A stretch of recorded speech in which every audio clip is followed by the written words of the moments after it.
ডালটনের সূত্রটা কি বলেছে, ধরে নাও এটা একটা পাত্র নিয়েছি, এই পাত্রের মধ্যে তুমি এ গ্যাস এবং বি গ্যাস প্রবেশ করিয়েছো, ঠিক আছে, দুটো গ্যাস তুমি এর মধ্যে প্রবেশ করালা। এই গ্যাসের আয়তনটা কিন্তু ফিক্সড, এই গ্যাসের কি মানে তুমি আয়তনটাকে ফিক্স করেছো এবং এই গ্যাসের উষ্ণতা তুমি ফিক্স করেছো।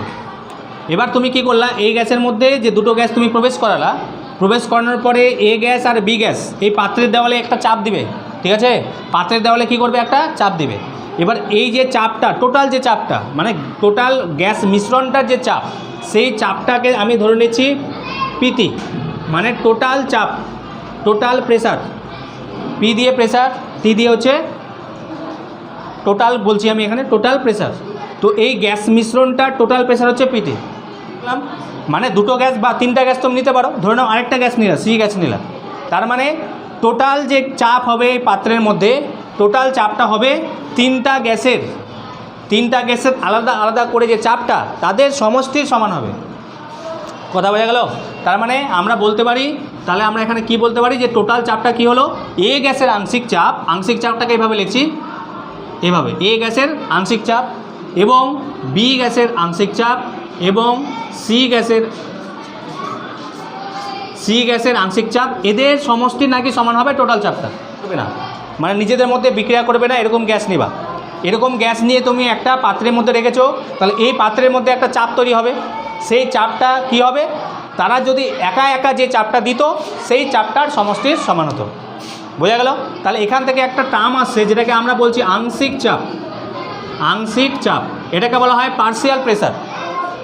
আংশিক চাপ হচ্ছে তুমি যে এখানে দেখো তিনটা গ্যাস এখানে মিশিয়েছিলে না, তিনটা গ্যাস মিশানোর ফলে একদম টোটাল একটা চাপ সৃষ্টি হলো, টোটাল চাপটাকে এটাই তো বলছি।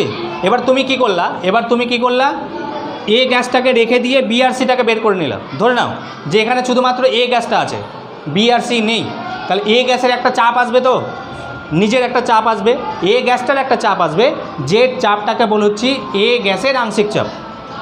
ওর নিজের যেটা চাপ সেই চাপটাকে বলছে যে গ্যাসটার কথা বলবো সেই গ্যাসের আংশিক চাপ। বোঝা গেল? এবার আমি ধরে নাও এ গ্যাসটাকে বের করে বি গ্যাসটা প্রবেশ করলাম, তাহলে নিশ্চয়ই বি এরও একটা চাপ আসবে, সেই চাপটাকে বলবো আমরা বি এর আংশিক চাপ। বুঝতে পারলা? ও যখন একা একা চাপ দিবে তখন সেটাকে আমরা বলবো আংশিক চাপ, আর যখন একসঙ্গে চাপ দিচ্ছে, সবাই মিলে একসঙ্গে চাপ দিচ্ছে, সেটাকে আমরা বলছি টোটাল চাপ বা মোট চাপ। তার মানে মোট চাপটা কি হচ্ছে, এই একা একা তিনটা গ্যাসের যে আংশিক চাপ তাদের সমষ্টির সমান। এই সমীকরণটা আমাদের জানা আছে, পিবি সমান সমান এনআরটি, জানা আছে না? আমি ওই পাত্রের মধ্যে আমি দুটো গ্যাস নিয়েছিলাম, একটা এ গ্যাস একটা বি গ্যাস নিয়েছিলাম, সি গ্যাসও নিয়েছিলাম, তো আমরা দুটো গ্যাসকে ধরেই আমরা করছি। ধরে নাও দুটো গ্যাস নিয়েছি, এমন দুটো গ্যাস নিয়েছি যারা পরস্পরের মধ্যে কোনো আকর্ষণ মানে কোনো রাসায়নিক বিক্রিয়া করে না, এরকম গ্যাস নিয়েছি দুটো, এ আর বি। এ গ্যাসের ক্ষেত্রে আমরা এই সমীকরণ থেকে কী লিখতে পারি বলো তো? আমরা লিখতে পারবো এ গ্যাসের চাপ, ভিটা তো আয়তনটা ফিক্সড, আয়তন তো চেঞ্জ হবে না, সমান সমান এন। এবার এন এ গ্যাসের যে মূল সংখ্যা, এটাকে কিন্তু মূল সংখ্যা বলে, কি বলে? মূল সংখ্যা চেঞ্জ হবে, মানে মাথা রাখবা গ্যাসের কিন্তু মূল সংখ্যা পরিবর্তন হতে পারে, কারণ কি প্রত্যেকটা গ্যাসের কণাগুলো তো আলাদা আলাদা হবে, তাদের মূল সংখ্যা আলাদা আলাদা হবে। তাহলে আমি কি করলাম, যদি এ গ্যাসের ক্ষেত্রে এই সূত্র করি, আর আরটাকে কি বলে, আরটাকে বলে সর্বজনীন গ্যাস ধ্রুবক, এর মানটাও চেঞ্জ হবে না, এটা ধ্রুবক একটা, তার মানে আর আমি লিখে দিলাম। এবার টি বলো তো, আমি আগে বলেছি টেম্পারেচারটাকে ফিক্সড করতে হবে, বলেছিলাম না? কী ফিক্সড করতে বলেছিলাম? আয়তন আর উষ্ণতা, তার মানে এটাও ফিক্সড। তাহলে এই গ্যাসের ক্ষেত্রে আমরা এই সমীকরণটা লিখতে পারবো, এটাকে তুমি ভাবো 1 নম্বর সমীকরণ। এবার বি গ্যাসের ক্ষেত্রে আমরা কীভাবে লিখতে পারবো বলো তো? সেম, এখানে শুধু বি হবে আর টি, এটাকে 2 নম্বর ভাবো। বুঝলা না? লেখা যাবে। এবার আমরা 1 নম্বর আর 2 নম্বর যোগ করব, 1 আর 2 যোগ করে তো কী হয়, 1 যোগ 2 করে পাই, করো তো। তাহলে বাম পক্ষগুলো যোগ করো প্রথমে, PA V plus PB V সমান সমান, এদিকে যোগ করলে কী আসবে, NA RT plus NB RT. বোঝা গেল এইটুকু? এবার বলো তো এখান থেকে কী কমন যাচ্ছে, পিএ প্লাস পিবি থাকলো, এ কমন যাচ্ছে না, ভিটা কমন যাচ্ছে, ভিটা তো 2 জায়গাতে আছে, ভিটা কমন গেল। এখান থেকে কী কমন যাচ্ছে, এখান থেকে আরটি, দুটোতে আরটি আছে, তাহলে এনএ প্লাস এনবি, তাহলে কী কমন গেল, আরটি। এটুকু তো বুঝলা? এটাকে 3 নম্বর ভাবো।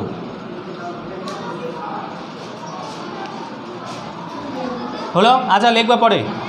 3 নম্বর সমীকরণ, তুমি কি করবা 1 নাম্বারকে 3 নাম্বার দিয়ে কি বলে 1 নাম্বার সমীকরণকে 3 নাম্বার সমীকরণ দিয়ে ভাগ করো। আমরা 1 নাম্বারকে 3 নাম্বার সমীকরণ দিয়ে ভাগ করব। তাহলে ভাগ করলে কি আসবে বলো তো, PAV, এটা 1 নম্বরে PAV, এর বাম পক্ষে কি আছে এটা, তাহলে ভাগ করে এদিকে, তাহলে কি লিখবো বলো তো, PA প্লাস PB, এখানে V থাকলো, সমান সমান এদিকে কি ছিল NART, তাহলে NART বাই কোনটা এটা NA প্লাস NB RT, বোঝা গেল। দেখো VB কেটে যাচ্ছে, এখানে RT কেটে যাবে, তাহলে কি পড়ে থাকলো PA বাই, বলো তো PA প্লাস PB মানে কি, A গ্যাসের আংশিক চাপ আর B গ্যাসের আংশিক চাপের সমষ্টিটাকে তো টোটাল চাপ বলছিলাম না, তাহলে এটাকে আমরা কি লিখতে পারবো, টোটাল চাপ সমান সমান এদিকে কি থাকলো NA by NA plus NB, এটা তো পরে থাকলো, বুঝলা না এটুকু, তাহলে এইটুকু বোঝা গেল। এটা একটা, এইটাকে আমরা কি বলি জানো, এটাকে বলা হয় মোল ভগ্নাংশ।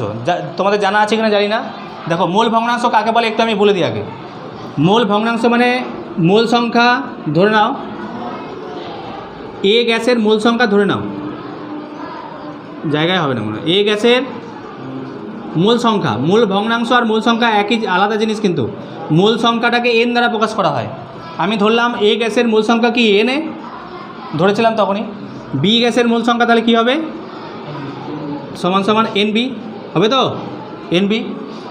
তোমাকে যদি A গ্যাসের মোল ভগ্নাংশ বের করতে বলে, A গ্যাসের মোল ভগ্নাংশ যদি বের করতে বলে, মাথায় রাখবা A গ্যাসের মোল ভগ্নাংশকে X দ্বারা প্রকাশ করা হবে, মোল ভগ্নাংশকে X দ্বারা প্রকাশ করা হয়। X লিখলাম, নিচে লিখলাম A, তার মানে বোঝা যাচ্ছে যে এটা A গ্যাসের মোল ভগ্নাংশকে বোঝাচ্ছে। কি বললাম, A গ্যাসের মোল ভগ্নাংশ। তাহলে A গ্যাসের মোল ভগ্নাংশকে লেখা যায়, উপরে লিখবা A গ্যাসের মোল সংখ্যা বাই লিখবা টোটাল মোল সংখ্যা। টোটাল মোল সংখ্যা করলে কি হবে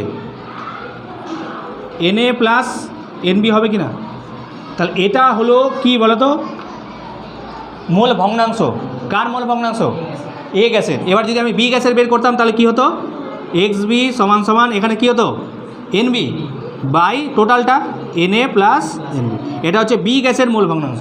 তাহলে বলো তো এটা আর এটার মধ্যে মিল আছে কিনা, এটাকে কি বলছি তাহলে মোল ভগ্নাংশ, A গ্যাসের মোল ভগ্নাংশ। তাহলে দেখো আমরা কি পেলাম এখান থেকে, PA আমি এখানে লিখছি PA বাই PT পেলাম। এটাকে আমি কি বললাম একটু আগে, A গ্যাসের মোল ভগ্নাংশ। A গ্যাসের মোল ভগ্নাংশটাকে এভাবে লেখে না,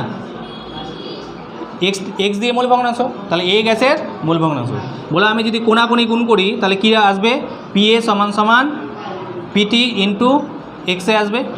তাহলে A গ্যাসের আংশিক চাপ সমান সমান টোটাল চাপ ইন্টু A গ্যাসের মোল ভগ্নাংশ।